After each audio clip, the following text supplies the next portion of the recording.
All right, finished today, had a good practice. Got a lot of work in with situational work with Deshaun and Brandon in particular, so pleased to get that work in. Good week, good focus, transitioning obviously back to our defense from an option. We spent a lot of time together, so prepared, guys were focused, and expect our guys to play well on Saturday. So with that, questions? With a guy like Alizé, Yeah. that's not a finished product yet, but Yeah. shows a lot of promise, do you try at this point to just emphasize his strengths, or are you trying to, evolve him into a complete tight end as he's moving into this role? Yeah. Well, we have other tight ends that allow him some, room to grow is probably the way I'd like to characterize it. If we didn't, we would probably have to, force feed him a little bit more. But, with Chase Hounshell, he allows us some things, with his strength at the point of attack, real inline blocker. And then, you've got experience with Luatua, and then a real athletic tight end in Wisher. So we've got some room for him to grow. And that's kind of the best way I would describe it, is that we're not giving him everything. We're going slow, but yet every day we're adding something to his plate. And how is his general frame of mind? Does he get frustrated? Does he feel like this is part of the evolution into being a really good tight end? How does he take to all the... Early on, it was a difficult transition for him from high school to college, and we had to be very careful with his workload. I think he's transitioning fairly well, where we can be a little bit more in terms of leaning on him, expecting more, and he's handling himself much better when he's being coached a little bit harder. Frank, Max Redfield, make it through the week, okay? He did. Yeah, he'll start for us. Yes. Coach, when the game ended last week, you don't want to see mistakes, but did it get the players' attention? Is that something that... Yeah, I think so. I think that there was, I think the body of work was certainly the prevailing theme in the locker room. But they clearly know that they have to finish better.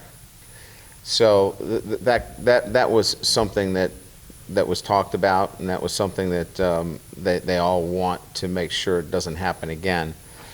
But I would say that the body of work and the way they played the whole game was something that left more of a mark than how they finished. Deshaun this week was talking about how he kind of takes in the moment when he goes out on the field. On game day, I know you have so many responsibilities, but are there any superstitions or things that you do each week that it's like, okay, this gets me in my mode?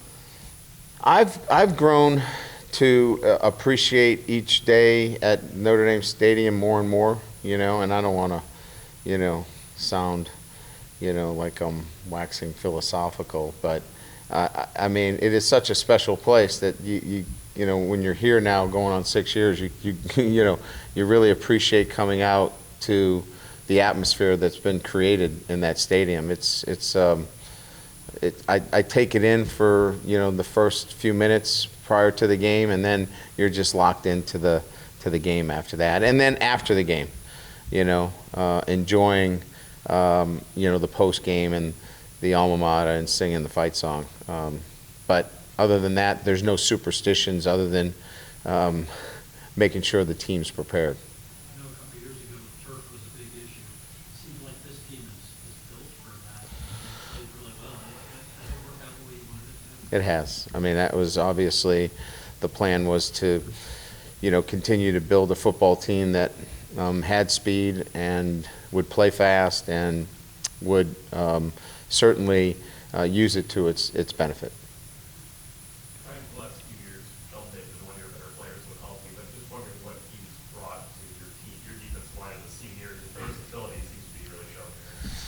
I'd say more than anything else, leadership this year.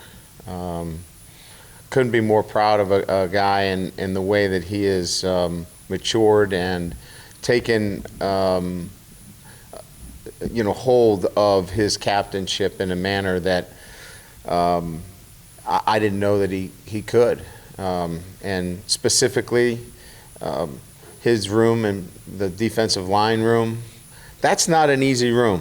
Those guys are a little salty, and that's a good thing. And he's able to bring all those personalities together.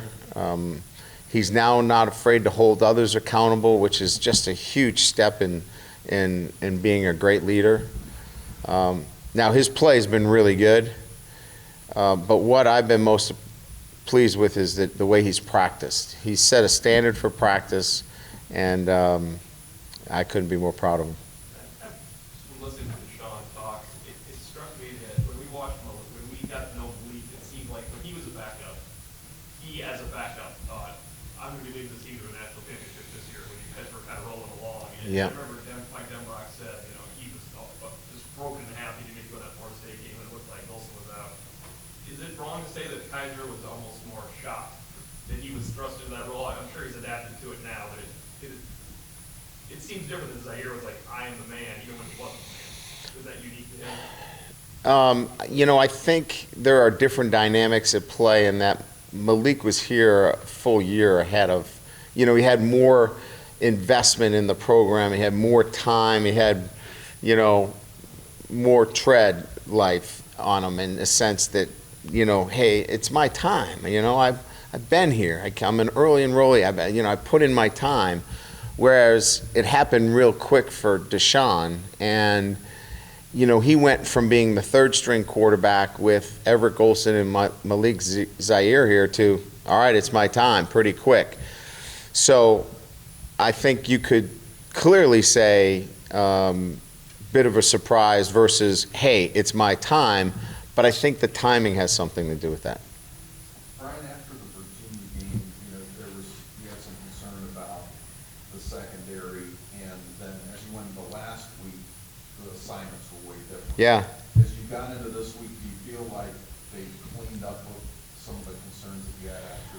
Well, we're still going to have to go out and play. This is Tajay Sharp and their combination of receiver, tight end combinations, the quarterback. We'll get tested. So, I'm not ready to say that, we've corrected everything. We're going to have to go out and play. And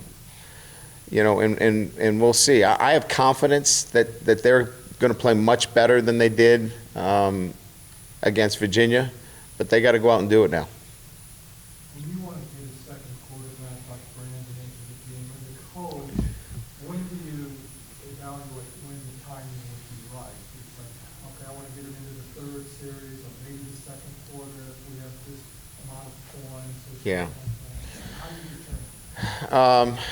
determine? You usually try to get him in as quickly as possible and try to get it in before the game gets into a rhythm for the starting quarterback.